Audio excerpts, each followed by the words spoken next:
about 4 powerful techniques to increase your IQ. Now, let's begin.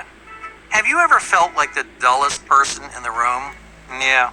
Has a low test score made you doubt your intelligence? Many people think their IQ is set in stone. They assume that one bad grade is a recipe for lifelong stupidity. But your intelligence isn't predetermined.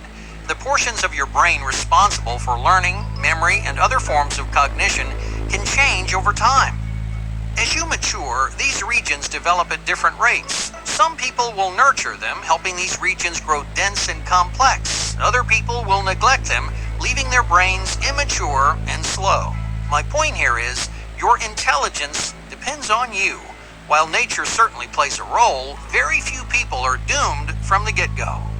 But that doesn't mean increasing your IQ is quick and easy. No. While some shortcuts can earn you a few extra points, developing lasting intelligence takes time and a lot of hard work. These 4 techniques each offer you a powerful way to develop your brain and boost your intelligence.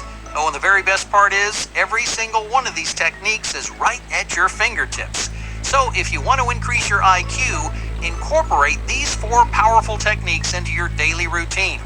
Yeah, it may take a bit of hard work, but the reward is a gift that lasts a lifetime. Number 1, independent study.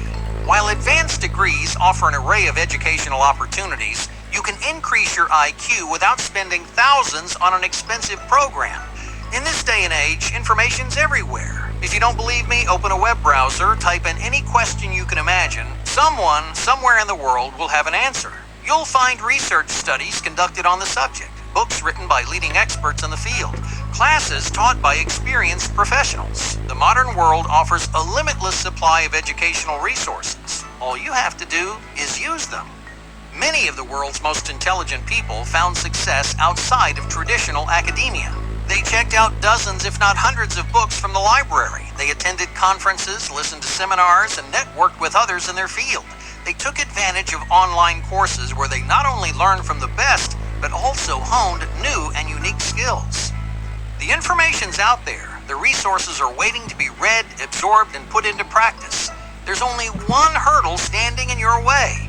It's the same reason that most people struggle to educate themselves without traditional schooling. When you study on your own, there's no one telling you what to do. There's no one keeping you in line. There's no one forcing you to read book after book.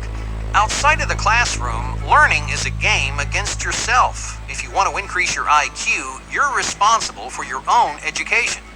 If you falter, you won't learn much, but if you can stay self-disciplined, you'll discover an incredible habit which you'll carry with you for the rest of your life.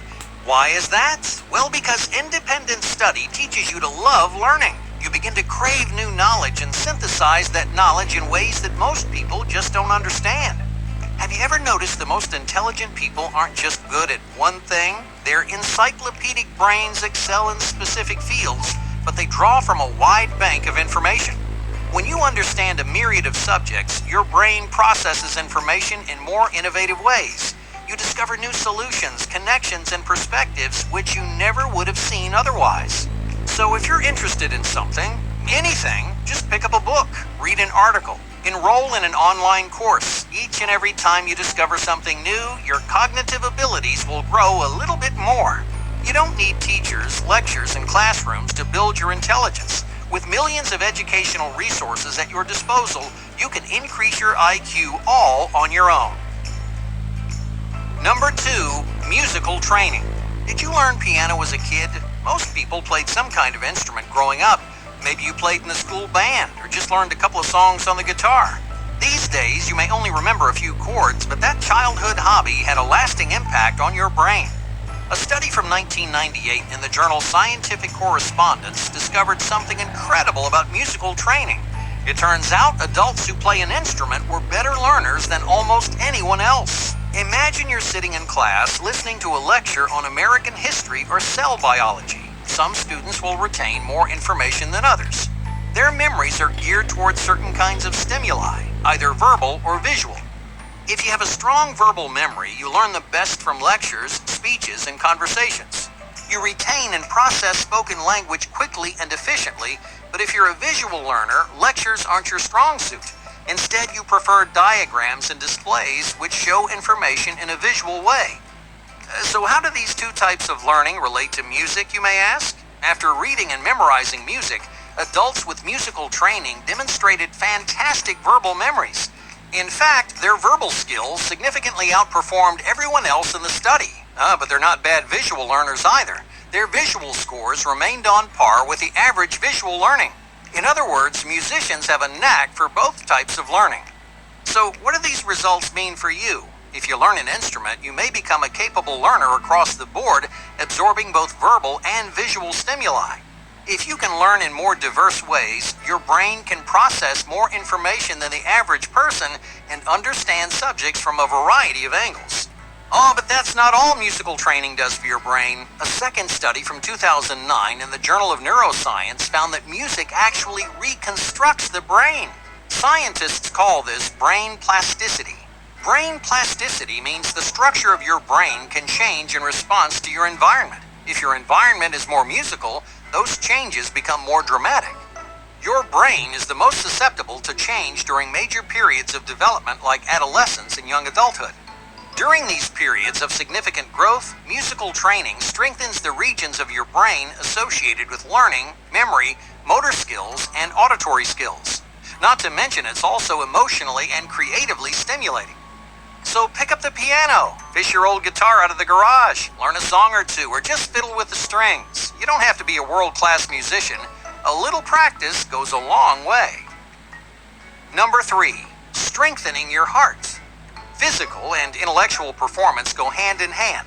A study from 2009, published in the Proceedings of the National Academy of the Sciences of the United States of America, discovered a close relationship between intelligence and athleticism. We often think of brains and brawn as natural enemies, but physical fitness is a great way to increase your IQ, but not in the way most people think. Lifting weights and building muscles isn't going to strengthen your brain, but conditioning your heart might. In this 2009 study, participants with strong cardiovascular systems were some of the most intelligent. Well, why? Because the heart supplies the brain with oxygenated blood. Your brain needs that blood to think, process, and retain information. And that's not all. The heart also communicates with the brain in several different ways. Neurologically, the two organs transmit nerve impulses back and forth, controlling integral bodily functions. Your heartbeat, for example, stems from signals in the brain. The heart and brain also exchange information through hormones, pressure waves, and neurotransmitters. So even if your heart can't think, it plays an important role in all kinds of cognitive and psychological functions. So physical fitness isn't just for athletes. Intelligent people need to challenge their bodies too. And that way your brain gets everything it needs to perform at its peak. Society, language is everything. We use language to express ideas, concepts, and philosophies. We use it to tell stories and document our history, to communicate and build relationships. Without language, humankind would never have evolved into the global force that we are today. That's why understanding language is such a key component of our intellectual abilities. People who understand language excel socially and professionally in our society.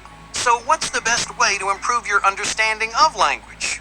Learning a new language is a great place to start. In a 2012 study from the journal Neuroimage, researchers found that bilingual adults have a huge neurological advantage over adults who speak only one language.